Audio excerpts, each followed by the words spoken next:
उत्तराखंड के जोशीमठ शहर पर जमीन में समाने का खतरा हर घंटे के साथ बढ़ता जा रहा है। इस पूरे क्षेत्र को सिंकिंग जोन करार दिया गया है। 48 घंटे में जमीन धसकने के टूटे मकानों की संख्या हुई है 561 से बढ़कर 603। लेकिन इसी दौरान इस घटना को नृसिंह मंदिर से जोड़कर देखा जा रहा है और ये नृसिंह मंदिर है जोशीमठ का। नृसिंह मंदिर से भूस्खलन से जुड़ी मान्यता है कि एक दिन शहर में इतना बड़ा भूस्खलन होगा कि यहां से बद्रीनाथ जाने का मार्ग बंद हो जाएगा। जोशीमठ हिंदू धर्म की मान्यताओं के अनुसार भी बेहद महत्वपूर्ण शहर है। इसी जगह पर जगत गुरु शंकराचार्य जी ने तपस्या की थी। वहीं पौराणिक मान्यताओं के मुताबिक जोशीमठ को नृसिंह देवता की स्थली भी कहा जाता है। जोशीमठ में 1200 साल पुराना नृसिंह देव का मंदिर है। यहाँ पर आदि गुरु शंकराचार्य ने नृसिंह देवता की मूर्ति स्थापित की थी। ग्रंथ कहते हैं कि उत्तराखंड भगवान शंकर की भूमि है, लेकिन यही जोशीमठ में भगवान विष्णु का ऐसा धाम है जहां दर्शन पूजन से हर मनोकामना पूरी होती है। यहाँ नृसिंह मंदिर की स्थापना को लेकर कई प्रकार के मत हैं। कुछ विद्वान पांडवों की स्वर्ग रोहिणी यात्रा के दौरान इसकी स्थापना की बात कहते हैं, तो कुछ विद्वान यहां आदि शंकराचार्य की ओर से भगवान विष्णु के शालिग्राम की स्थापना का जिक्र करते हैं। वहीं राजतरंगिणी में राजा ललितादित्य मुक्ता पीठ की ओर से यहां नृसिंह मंदिर की स्थापना की बात कही गई है। कुछ लोग इसे स्वयंभू मानते हैं। नृसिंह मंदिर में भगवान विष्णु के शांत स्वरूप के दर्शन होते हैं। बद्रीनाथ के कपाट बंद हो जाने के बाद यहाँ पर भगवान विष्णु की शीतकालीन गद्दी की पूजा की जाती है। पुराणों के मुताबिक भगवान श्री नृसिंह जी के दर्शन उपरांत भी बद्रीनाथ जी के दर्शन की परंपरा है। बोरान में विराजमान शालिग्राम शिला में नृसिंह जी का अलौकिक विग्रह है। यहाँ पर नृसिंह देव की मूर्ति की बाई कलाई पतली है और ये हर दिन पतली होती जा रही है।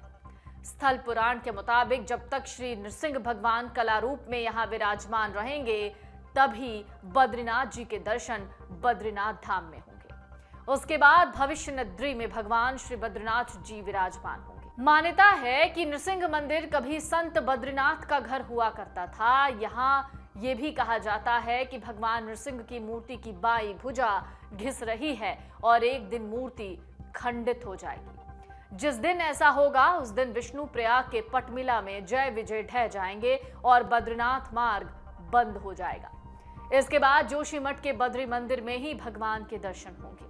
एक मान्यता यह भी है कि बद्रीनाथ की यात्रा तब तक अपूर्ण रहती है जब तक जोशीमठ के नृसिंह मंदिर में पूजा ना हो जाए। अब इसी से जुड़ा जोशीमठ का एक इतिहास भी समझ लीजिए।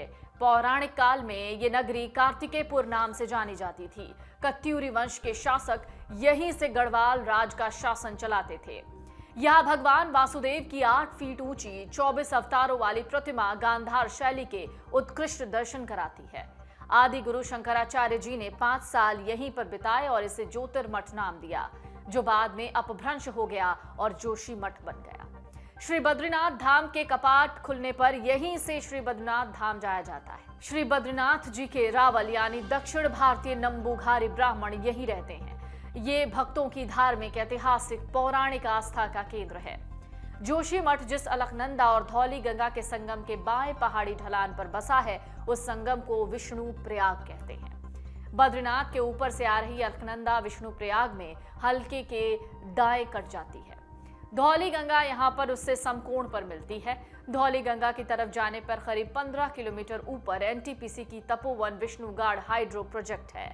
फरवरी 2021 में ग्लेशियर फटने से आई बाढ़ में यह पूरा प्रोजेक्ट तहस नहस हो गया। इस प्रोजेक्ट साइट के पास एक सुरंग बनाई जा रही है जिसे अलकनंदा से कनेक्ट करने का काम चल रहा है। बांध के पानी को वैकल्पिक रास्ता देने के लिए इस तरह की सुरंगें बनाई जाती हैं। यही अधबनी सुरंग सबके निशाने पर है। स्थानीय लोगों से लेकर जोशीमठ को बचाने की मुहिम में लगे लोग इस सुरंग को कोस रहे हैं। सरकार से ज्यादा गुस्सा लोगों का इस सुरंग और एनटीपीसी पर है। डाउनलोड करें अमर उजाला ऐप और पाएं खबरें लगातार।